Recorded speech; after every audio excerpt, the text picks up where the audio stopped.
bienvenidos a su podcast para científicos y no tan científicos, el podcast donde yo, Diego Martínez, contaré los hechos que detonaron en los más grandes sucesos de la ciencia, narrándole a mi hermana y a ustedes, jóvenes educandos, en palabras asimilables, experimentos perturbadores e inventos asombrosos. Bienvenidos a Science Bitch. Y bueno, pues como ya dije, me encuentro con mi hermana Fer. ¿Cómo estás, Fer? Bien, a toda madre. Acabo de empezar mi primer semana de universidad y ya me está llevando la chingada. No es la primera. Claro que sí. Para mí sí es mi primer semana, o sea, de este semestre. De este semestre, Sí, pero sí, pues, no, de este semestre. no, ya llevas varios. Sí. Sufrimiento anterior. O sea, pero cada inicio tú dices, vamos, iniciamos con toda la actitud y llega el No, la maestro verdad y no. quita tu pinche actitud de aquí, te vengo a putear con... Se baja los pantalones, se caga encima de ti, y pues ya, más o Te menos la así. unta. Y muy bien, estudien así todo el semestre, muchachos. Más o menos así es la vida, para que te des una idea. ¿Y tú cómo estás? Estoy bien aquí, chilling. Chilling. Pues bueno, antes de iniciar la historia del día de hoy, les invitamos a suscribirse a este canal si les gusta el contenido como de ciencia, casos perturbadores, resueltos obviamente con ciencia, criptozoología resuelta con ciencia, todo resuelto con ciencia y de una manera pues explicada bonita, pues por supuesto pueden suscribirse, unirse al grupo de científicos y demás pendejadas que les dejamos en la caja de descripción. Sin más, iniciamos con la historia del día de hoy. El día de hoy nuevamente les traigo un caso clínico interesante, y esta vez de un condecorado doctor de la antigüedad. Que ahora explotó el ano. No, no. La historia inicia con George Ryerson Fowler, el cual nació en Brooklyn un 25 de diciembre de 1848. Sus padres fueron Thomas W. Fowler y Sarah Jane Fowler. A la corta edad de 14 años, el pequeño Fowler escapó de la casa de sus padres y empezó a soñar con alistarse en el ejército de la Unión como tamborilero. ¿Cómo? Sí, así de fácil. O sea, ¿qué es? Fácil, ¿Fue a sencillo. tocar tambores allá a la guerra? ¿O qué? Lo que pasa es que un tamborilero, regularmente dentro de la guerra, el tambor les da como esa sensación de querer luchar.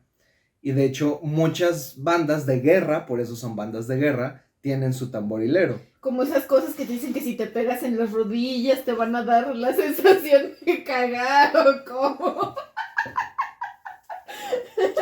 No, este no es un mito, o sea, es como una ovación para querer pelear. Según o esto sea, sí pegarse en funciona. las rodillas, eso. Querer pelear, sí, también. Pelear con tu caca, ¡vamos! No, hombre, amigo. Andas con todo. Bueno, el punto es que soñaba con ser un tamborilero.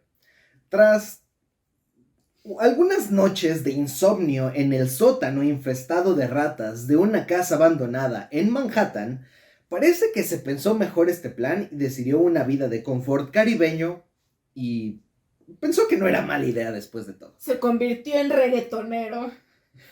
A lo mejor pudiera haber sido un buen reggaetonero, pero todavía no existía, gracias al Señor.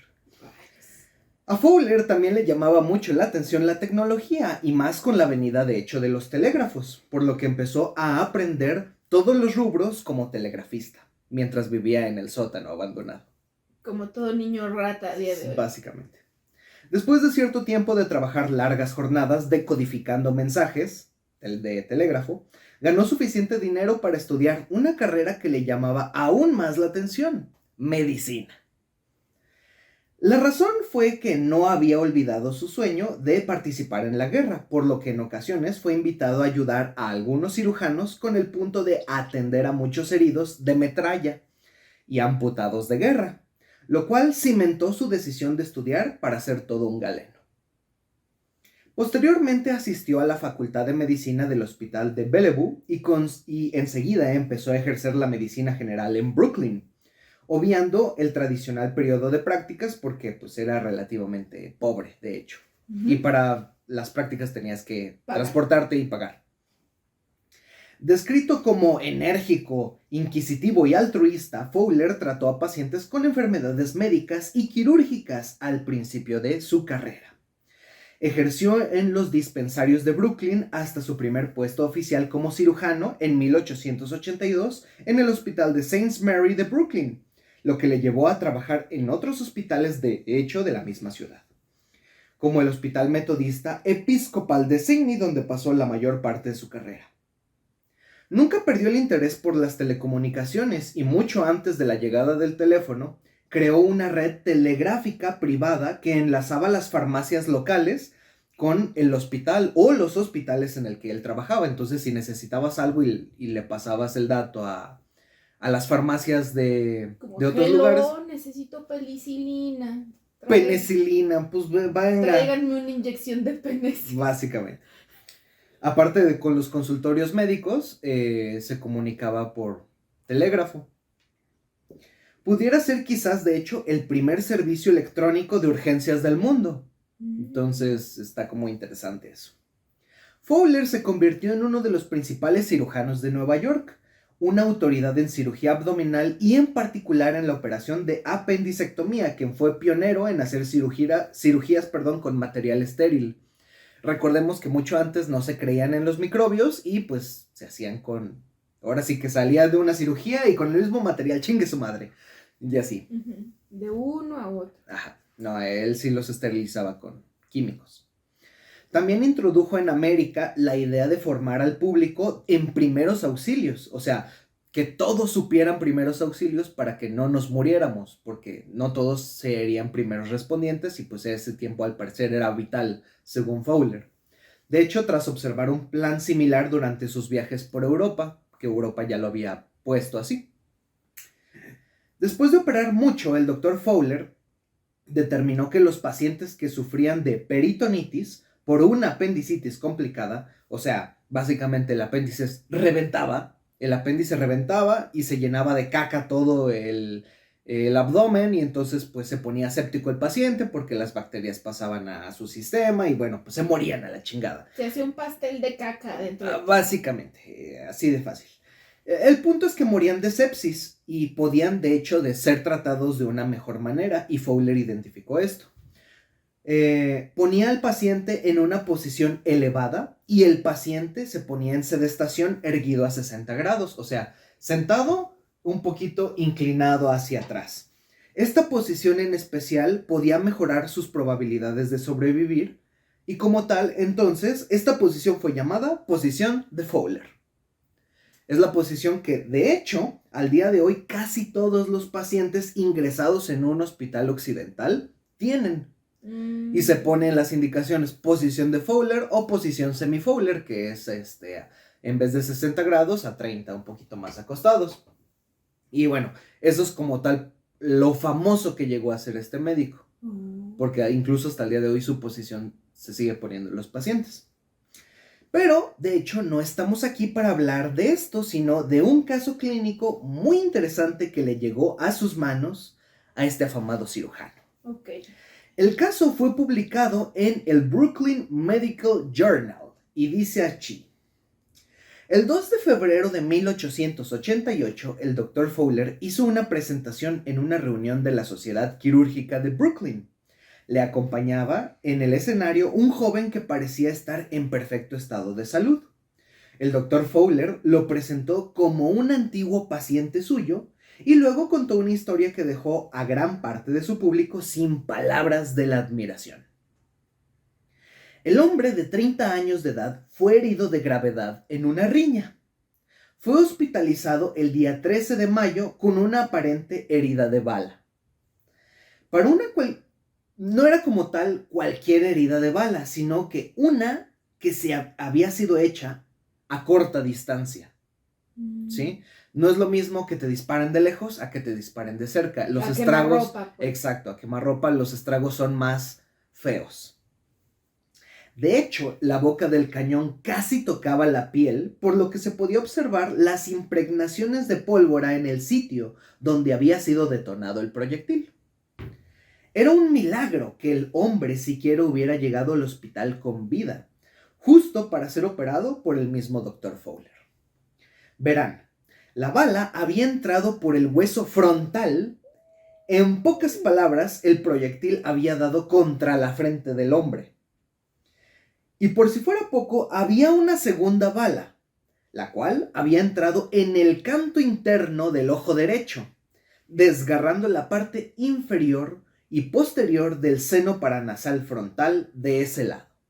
O sea, en palabras cristianas, básicamente había impactado esta segunda bala contra el puente de la nariz.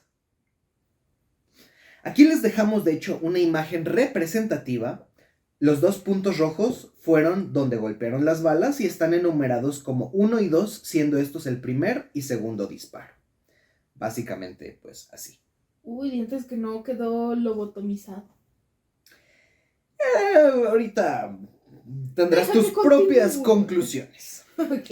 El paciente estaba inconsciente, pero aún con signos de vida, cuando llegó al hospital, por lo que los cirujanos no perdieron el tiempo en iniciar su tratamiento. ¿Por qué es tan fácil que una bala en la cabeza mate de hecho a una persona? Porque regularmente las balas golpean varias veces dentro del cerebro, impactan, o sea, es fácil que entre, por ejemplo, la bala, pero que Pero ya salga no es fácil difícil. que salga. ¿Por qué? Porque rebota dentro de lo que es el cráneo y va haciendo estragos mientras más rebota. En uno de esos estragos regularmente corta unas vías que van desde el tallo cerebral, que son los que ahí se encuentran todos los nervios, todos Y los núcleos que controlan. los núcleos, las células que nos controlan perfectamente para mantenernos con vida. O sea, el respirar de manera automática, el que nuestro corazón siga funcionando en manera óptima, etcétera, etcétera, etcétera. El que nos despertemos inclusive. Entonces, si hay una lesión cerca del tallo cerebral, pues nos morimos en la chingada. Bye. El punto es que el paciente seguía con vida y se metió directamente a cirugía. Tras realizar una incisión en forma de cruz en la piel de la frente del joven y dejar el hueso al descubierto, se comprobó que se había producido una fractura compuesta del hueso frontal, o sea que estaba varias fracturas en el mismo hueso, ya que la bala había pasado directamente hacia abajo, perforando las capas que recubrían el cerebro. Y por si fuera poco, el primer proyectil se perdió dentro de la masa cerebral. La bala era de un revólver del calibre 32 y la apertura, que podía verse a través de los tejidos sangrantes, no rebasaba el tamaño de la punta de un dedo meñique. Básicamente ese era el tamaño del proyectil. Chiquito pero peligroso. Al parecer, la primera bala, después de impactar en el cráneo y haber creado una fractura múltiple, hizo varios pedazos de hueso que se clavaran en el cerebro, que de por sí ya se veía mal. Cuando el doctor Fowler quitó los pedazos de hueso inmersos en el cerebro, se dio cuenta que la bala había dejado un trayecto de plomo, mientras que desaparecía en la materia cerebral, para no volver a ser vista. Entonces, eso ya era bastante malo. Pero en todo caso, la segunda bala había causado aún más daño, ya que era difícil rastrear el curso de esta, no podías meterte así como para observar. Una porción de materia cerebral se desparramaba en la mesa de operaciones. Para el que no sepa, el cerebro tiene una consistencia como de un flan. Entonces, por lo que si golpeas fuertemente esa gelatina, lo más probable es que se haga papilla del cerebro. Entonces, toda esta descripción un poquito nasty es para que se den cuenta cuánta sangre, cuánta víscera, cuánto cerebro empezó a desaparecer, todo el estrago que aparecía. Hagan un experimento ahí en casita. Cómprense un flan de Danone, ábranlo, voltéenlo y déjenlo caer de una altura considerable a ver si no se hace mierda. Básicamente. Esto ya parecía una lesión cerebral catastrófica, y de hecho no le daban mucho aliento de vida al joven. Sin embargo, los médicos no se rindieron. Después de retirar los restos de papilla cerebral, se intentó localizar los proyectiles trazando una línea imaginaria que cruzaba lo más cerca posible de donde se había detonado la pistola hacia donde probablemente estaría el proyectil. Según los cálculos de Fowler, si la bala se alojaba en la nuca, solo tendría que hacer un pequeño trépano, o sea, un pequeño agujero en el hueso occipital, para sacar la bala más fácilmente. De hecho, para quien no se lo imagina, aquí pondré un pequeño esquema de la entrada, donde dice entrada, de hecho, pues ahí fue la bala, la línea imaginaria y donde debería de estar alojada la otra bala, ¿sí? Ahí mismo se haría una incisión, un pequeño agujero y, en el mejor de los casos, se extraería esas balas. Pues bueno, la siguiente etapa del procedimiento fue, como mínimo, peligrosa. Después de trepanar el hueso occipital, se introdujo una delgada aguja en la sustancia cerebral, haciendo que la aguja pasara sistemáticamente en líneas, irradiando desde esta última apertura como punto central hacia todas las porciones del cerebro. Básicamente como si formaras un abanico, o el mejor ejemplo que les puedo poner para que se lo imaginen será el siguiente GIF que podrán ver en YouTube. Entonces, básicamente como se hacen las gelatinas, así básicamente. Las gelatinas de... Sí, de flor. De flores. Así. Esto principalmente para poder detectar con la aguja dónde estaba la bala. Porque si golpeaba con algo duro, entre todo ese flan, pues seguramente ahí iba a estar, ¿no? Uh-huh. El detalle y lo más hórrido fue que no se pudo descubrir ningún rastro de la bala. Por lo que, sin perder más tiempo y sangre del paciente, se cerraron todas las heridas posteriores. No se encontró, a la chingada y se queda. Ajá. Digamos que en la época anterior a las resonancias magnéticas, que permitían localizar con precisión los tumores cerebrales o en su defecto los proyectiles de arma de fuego, los cirujanos se veían obligados a veces a buscar estos a ciegas. Pero la idea de hurgar en la desesperada esperanza de encontrar una bala perdida es algo que probablemente daría noches de insomnio a un neurocirujano moderno. O sea, sería una pesadilla completamente. Uh-huh. Además, el riesgo de causar un daño innecesario o incluso la muerte al paciente era el pan de cada día, y a los cirujanos como tal de ese tiempo pues ya estaban muy acostumbrados. Pues bien, una vez concluido este tenso procedimiento y sin llegar a una conclusión de la bala, pues, del proyectil, el doctor Fowler reparó la herida con la parte delantera del cráneo del hombre, irrigó con agua, desinfectó a fondo las fosas nasales con yoduro de mercurio, antes de taponarlas con algodón lleno de yodoformo, que básicamente esto formaba un apósito antiséptico en ese tiempo. Aunque el yodoformo, bueno, pues es tóxico, pero es lo que había.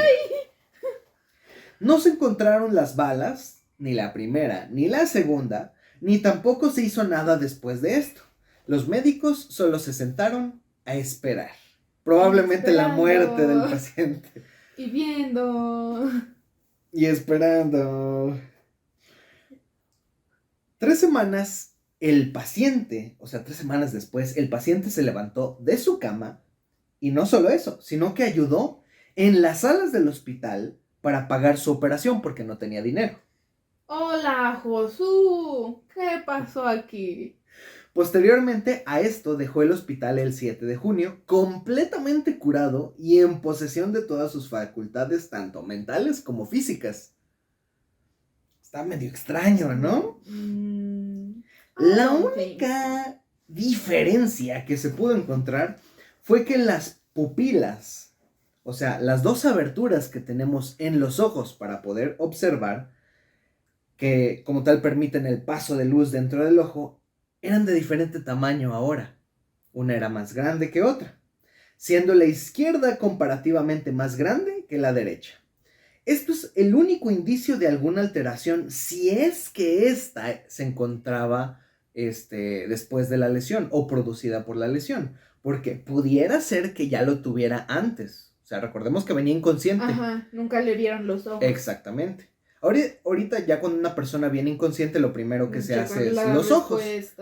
Exactamente, la respuesta de los ojos. Pero en ese tiempo, pues bueno, no no había mucho conocimiento del cerebro. Un par de meses más tarde, el paciente regresó habiendo notado alguna secreción en el lugar de la herida. A la exploración encontraron hueso muerto y necrótico, lleno de pus, que se podía descubrir por ambas aberturas, tanto la de adelante como la de atrás. Se volvieron a abrir esas partes, se extrajo una pequeña porción de hueso que ya estaba muerta, y se pensó que con eso acabaría el problema, pero no fue así. Unas 4 semanas después volvió a aparecer con el orificio superior, acá, aún descargando pus. Se volvió a limpiar, se irrigó y se selló otra vez. Una vez más el cirujano entonces exploró la herida, encontró un fragmento de hueso muerto, lo retiró, se colocaron drenajes hechos con tripas de vaca, porque antes se utilizaba de esa manera, y el paciente se recuperó rápida y completamente. Pinche Wolverine, el paciente, no mames, qué pedo. El doctor Fowler terminó su charla con lo siguiente, y cito: el paciente no sufre de nada, ni de dolor de cabeza, excepto tal vez un poco de depresión mental que puede o no ser el resultado de la lesión original. Depresión mental es más o menos un poquito de... Está pendejito. Más o menos. Y bueno, pues declaró que la diferencia de las pupilas era probablemente un defecto de nacimiento y no se debía a la lesión por las balas. Yo no me lo creo, pero no lo sé, se dictaminó por el médico, ¿no? Se supone. Los 2 proyectiles, como tal, seguían dentro de su cerebro, en algún lugar. ¿Quién sabe? Sí. Pero ahí seguían. No hay duda que este paciente tuvo una suerte excepcional. Una sola bala en la frente sería en la mayoría de los casos, como ya mencionamos, rápidamente mortal, porque rebotan dentro de las balas. Uh-huh. Pero que 2 hayan pasado el blanco que era la cabeza, sin producir efectos significativos, es realmente extraordinario. Y por eso es uno de los pocos casos que existen al día de hoy, como tal, en un journal de medicina, que digan, bueno, pues es que no sufrió nada, y que aparte todavía tenía las balas dentro del cráneo. Uh-huh. Como tal, parece que gran parte de los daños se produjeron en el lóbulo frontal derecho de su cerebro, que está en general asociado a las capacidades no verbales, como la creatividad, la imaginación y la respuesta al entorno, eso según cierta literatura. La nueva realidad se menciona que en la mayoría de los humanos tenemos un hemisferio dominante y el otro solo apoya cuando es necesario. Entonces tal vez ese no era su hemisferio dominante. Uh-huh. La mayoría de los humanos, nuestro hemisferio dominante es el izquierdo. Las pruebas tradicionales de coeficiente intelectual pueden no revelar de hecho ningún déficit intelectual, incluso después de lesiones muy graves en el lóbulo frontal, pero es posible que un clínico de hoy en día pueda detectar signos sutiles, pequeñitos, de deterioro en ese paciente con las 2 lesiones, que un médico en la década de 1880, o sea, hace... Está completamente normal. Más de 100 años. Yo lo veo muy bien. No murió, eso es un gran avance. Come con una cuchara y lo tienen que apoyar. Hoy en día como tal tenemos más escalas, tecnología, además de más conocimientos, por lo que seguramente este caso tal vez no sea tan extraordinario como parece. Pero es el primer caso documentado de que un hombre sobrevivió a 2 pinches balazos en la cabeza. Y así termina otro episodio de Science Beach Podcast, el capítulo 60. 2 balas en el cerebro. Está interesante. Y más que nada esto se me ocurrió porque hay un meme que dice, no mames, ¿cómo que no aguantaste 2 balazos en la cabeza? Es así de, ¿what? ¿Cómo? Pero al parecer sí hay quien los aguanta, o sea, de ahí sale todo esto, amigo. O sea, pero me refiero a que le va a seguir saliendo pus, ¿no? O sea, hasta que se le muera todo el tejido. No necesariamente. O sea, se puede, encontrar material necrótico solamente cuando no sane o cuando ya se murió.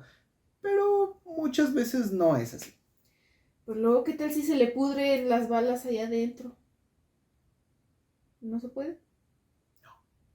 Sí se puede, lo siguiente, se Por puede... ejemplo, si se sale la pólvora o algo así. Que haya restos de pólvora en la bala. Pues se reabsorben y ya. O sea, por ejemplo, un caso que alguien podrá saber cuando un material orgánico se destruye, se lo comen el sistema de defensa se lo come. Las balas, son de metal como tal, no va a alcanzar una vida en quitarse todo, pero inclusive las células de defensa pueden encapsular las balas dentro del cerebro. Así sucedería, por ejemplo, en otros lugares. Ya te contaré algunos otros Por eso casos. dicen que si te dan un balazo es mejor que no te lo quiten, ¿no? No. Eso principalmente es en otros lugares porque a lo mejor la bala está deteniendo la hemorragia. Pero en este caso no creo que funcione así, amigo. Pues bueno, si les gustó este caso, por favor suscríbanse, compártanlo con algún amigo que les guste la ciencia, la medicina explicada de una manera teórica bonita. Y pues bueno, aquí dejamos este episodio número 60. Nos vemos en el siguiente capítulo. Por favor, suscríbanse y déjenos un comentario bonito. Nos vemos en el siguiente episodio de Science Beach Podcast. Bye.